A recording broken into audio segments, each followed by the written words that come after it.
I mean, we could get into that. I mean, my favorite era of basketball is 2000s.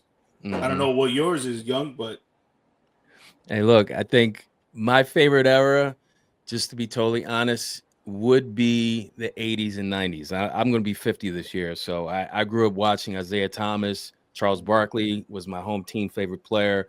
Obviously, Michael Jordan. Although I wasn't the biggest Jordan fan in the beginning, I thought he was a ball hog. But the 80s with Magic and Bird, it was so, look, Stevie, it was a special era to watch the Celtics and the Lakers. Every spring, you could always count on that rivalry taking over the sports world in the springtime. So I think the 80s and 90s resonate with me because that it was like a seed that was planted in me. But to be honest with you, the 2000s with Vince Carter and KG, those were exciting times too. They just took the baton and ran with it. Yeah, and I think what's interesting about that too is that you had the Bird, the Isaiah, all those guys in the 80s, and they played their own style. Then you got 90s, you got Jordan, and even Shaq at that point.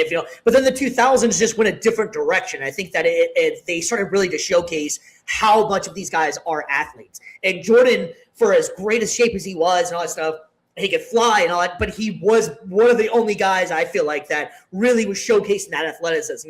Sean Kemp was great and stuff, but a lot of those guys were very, I'm not going to say fundamental, I feel like, but that's almost like a disrespectful word when you're saying someone's fundamental. But I mean that with respect, that these guys were just great basketball players. Like you're not going to get someone to get crossed over like they are right now back in that day. It just wasn't happening like that. You had guys. That's why I think Iverson was so important back at that time too, because he was right in the end of that era, and then you could see where the new generation was going.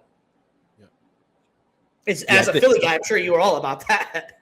Look, we got to mention Steph Curry. I think without Steph Curry, literally, we would not have so many teams shooting 3-pointers.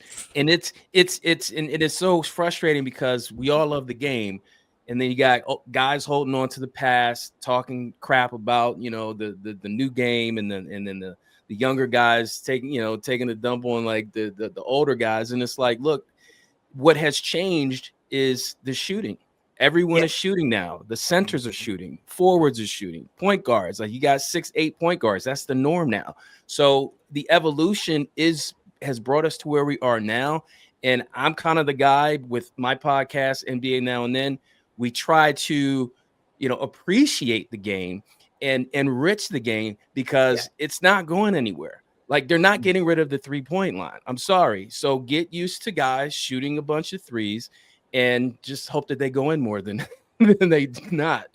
So I had actually told Steve about this. I was like, the way that you fix that is by implementing, in my opinion, what I would try to push to try to fix it is implementing the dunk to be worth 3 points. So that you're going to have guys trying, not always just shoot the ball, trying to drive in and actually try to dunk on someone or get their own dunks off a fast break or whatever. You'll see more highlight reels like you used to see in the 2000s and the beginning 2010s until Steph Curry obviously took it and just ran with it. But you'll see more of the highlight reel of going to the basket instead of away from the basket.